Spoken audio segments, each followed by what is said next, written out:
नमस्कार। ग्राम सभा बड़गों के ग्रुप के सभी सम्मानित सदस्यों एवं ग्राम सभा बड़गों के सभी नागरिकों को मेरा सादर प्रणाम और नमस्कार।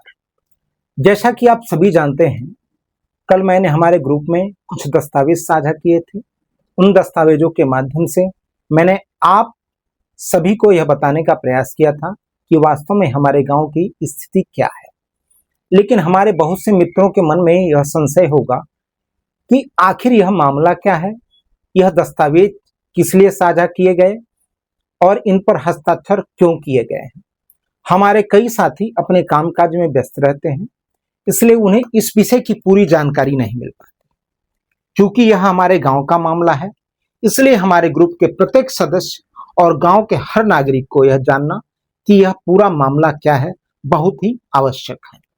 मैं आपको बताना चाहता हूं कि जैसा कि आप सभी जानते हैं, हमारे गांव में लगभग 4-5 पोखरे या गड़ही कह सकते हैं, जिन्हें हम देहाती भाषा में गड़ही कहते हैं। दुर्भाग्यवश लगभग सभी गड़हियां पर किसी न किसी रूप में अतिक्रमण हो चुका है। प्रधान लोग मनरेगा आदि योजनाओं के नाम पर वहां कार्य कराते रहते हैं, लेकिन उन्होंने कभी यह बताने का प्रयास नहीं किया कि किसी गड़ही की वास्तविक लंबाई और चौड़ाई कितनी है, उसका क्षेत्रफल कितने वर्ग मीटर या कितने वर्ग मीटर में दर्ज है।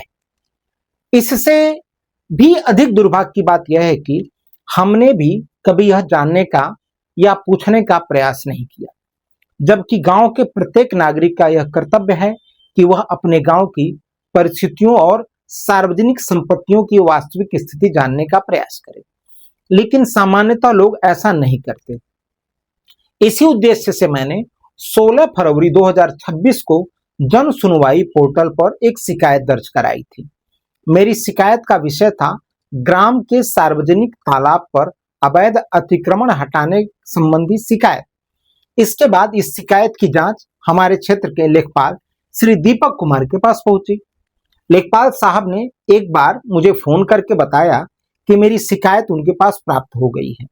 मैंने उनसे कहा, धन्यवाद, कृपया निष्पक्ष जांच कीजिए और यदि आपको अतिक्रमण दिखाई देता है तो उसके अनुसार अपनी रिपोर्ट प्रस्तुत कीजिए। उन्होंने कहा, सर, समय एसआईआर कार्य चल रहा है, इसी कारण काफी व्यस्तता है, इसलिए हमें इस जांच के लिए थोड़ा समय चाहिए। मैंने कहा, ठीक है, आप आवश्यक समय ले लीजिए। इसके बाद मैं उनके एक परिचित जो लोहरा पार के रहने वाले हैं और वर्तमान में लेखपाल हैं, श्री अवधेश कुमार के संपर्क में रहा। वे पढ़ाई के समय मेरे जूनियर थे और व्यवहार से भी बहुत अच्छे हैं। मैंने उन्हें पूरी बात बताई। उन्होंने मुझे आश्वासन दिया कि चिंता की कोई बात नहीं है। उन्होंने कहा कि संबंधित लेखपाल नए हैं और वे पूरी निष्पक्षता के साथ उचित कार्रवाई करेंगे। इसके बाद समय बीतता गया। फरवरी से मार्च, फिर अप्रैल, मई, जून और जुलाई आ गई। इस बीच मैं गांव भी गया और वापस आ गया। जैसा कि आप सभी जानते हैं कि इसी दौरान मेरे बाबा जी का निधन हो गया। कल मैंने सोचा कि जन सुनवाई पोर्टल पर जाकर यह देखूं कि मेरी शिकायत की वर्तमान स्थिति क्या है।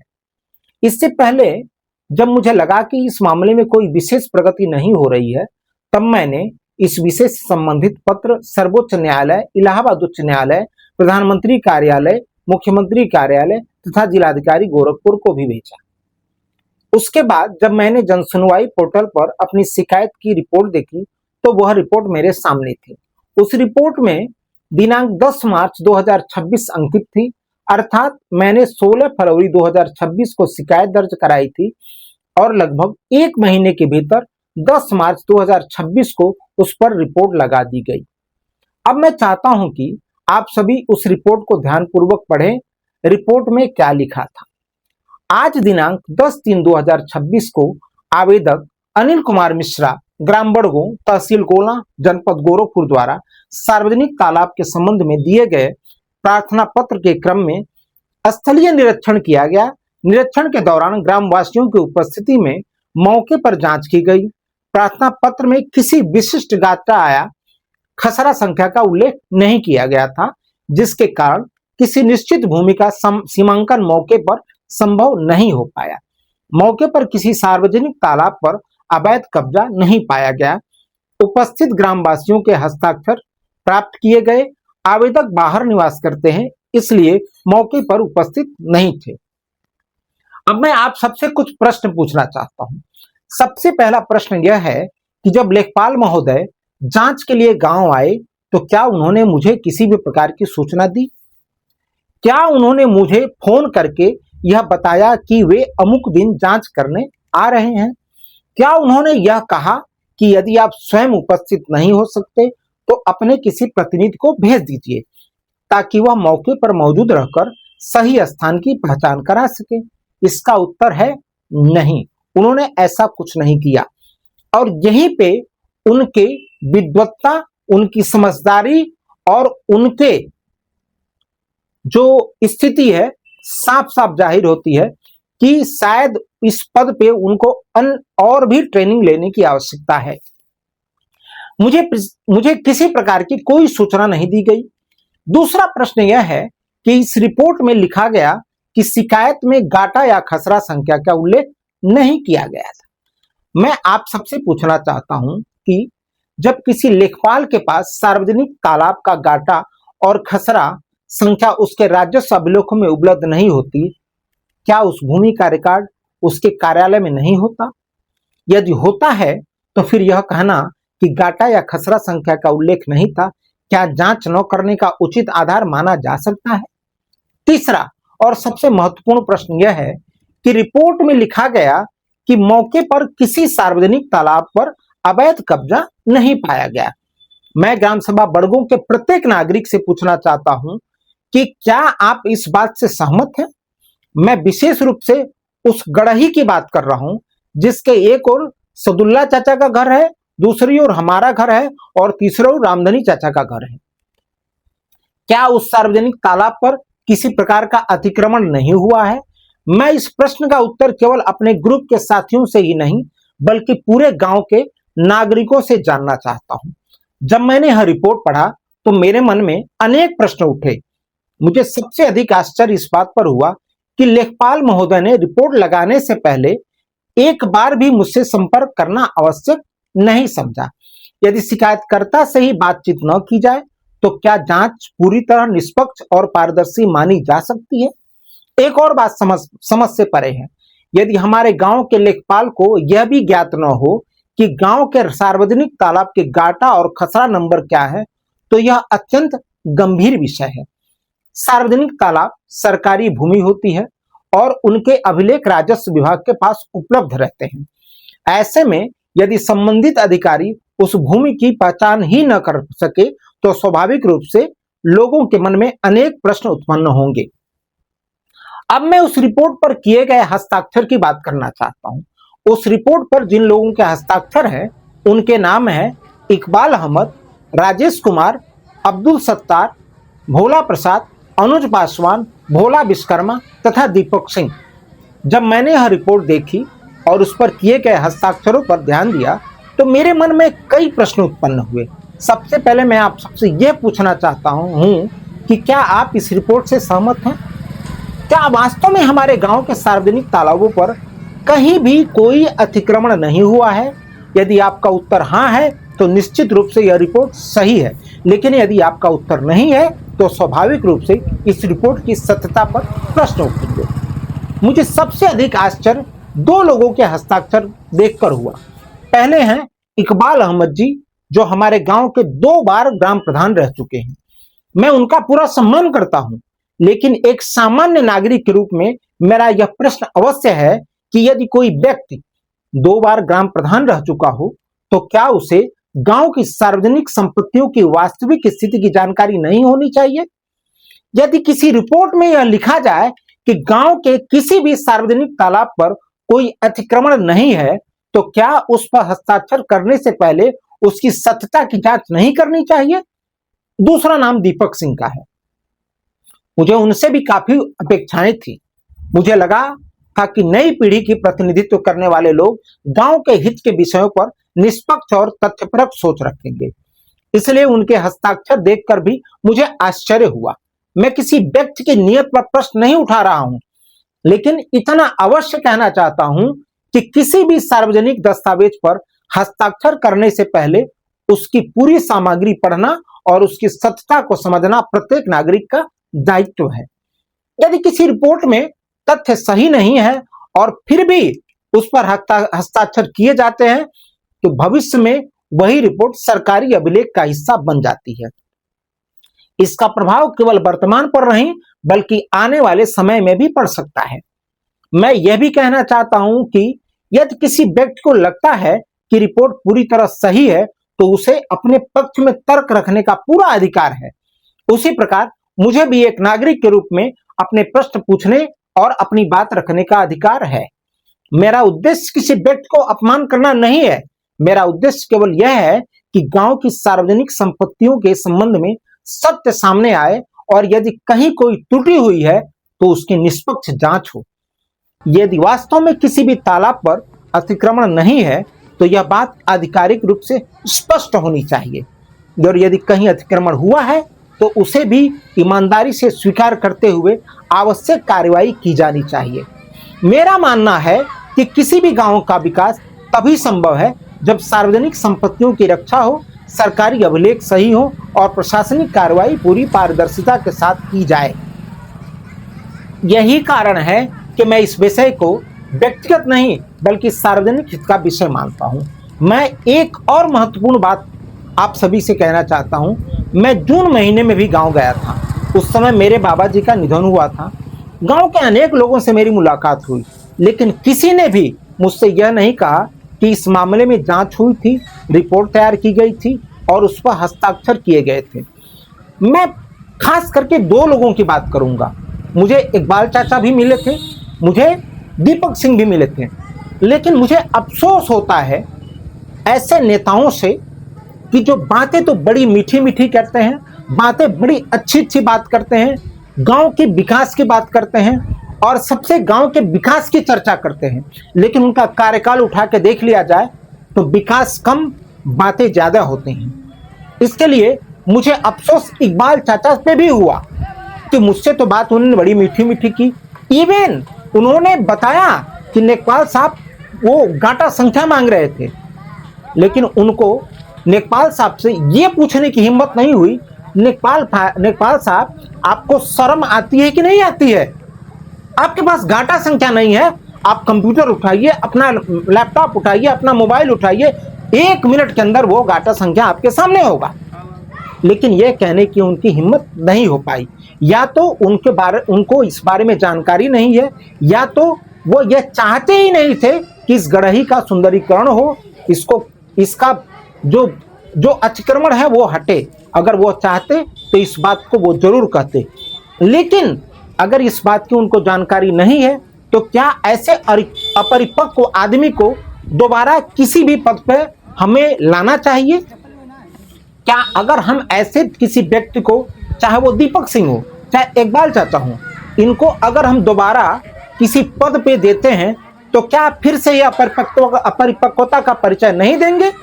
क्या फिर से ये गांव ग्रामवासियों को धोखा नहीं देंगे? मेरा उस सार्वजनिक, मैं चाहता हूं उस तालाब का विकास हो, मैं चाहता हूं कि उसका सुंदरीकरण हो। आपको नहीं पता है कि जो तालाब गर्मियों में सूख जाया करते थे और बारिश में जो पानी भरा रहता था वो बाहर चला जाता था, लेकिन आज की स्थिति क्या है? आज की स्थिति यह है कि गढ़ही में पानी वो सड़ जा रहा है और वही पानी नीचे जा रहा है, और हमारे जो नल हैं उस नल के रास्ते से वो पानी आ रहा है। उस पानी में कितनी बदबू रह रही है।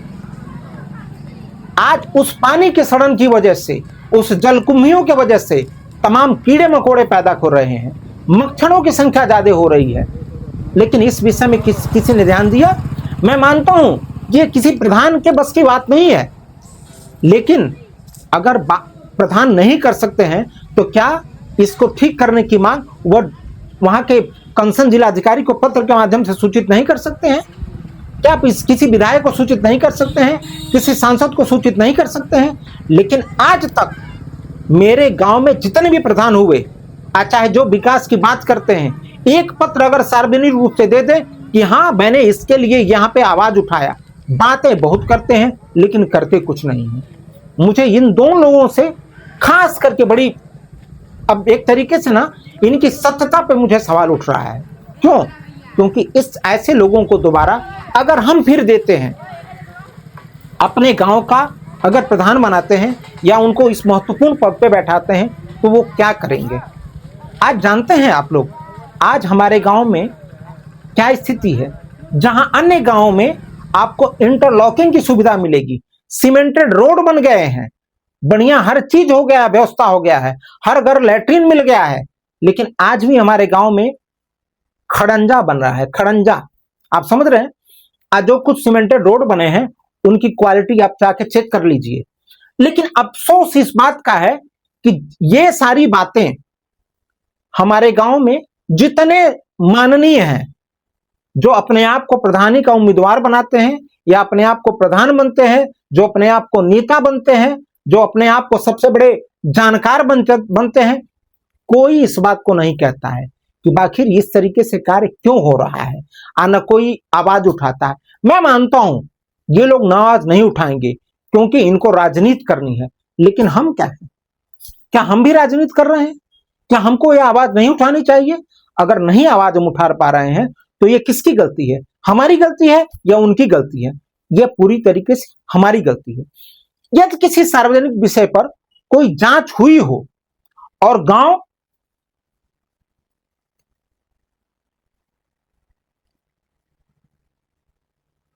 यदि किसी सार्वजनिक विषय पर कोई जांच हुई हो और गांव के लोगों ने उसमें भाग लिया हो तो मेरा मानना है कि उस विषय पर खुलकर चर्चा होनी चाहिए।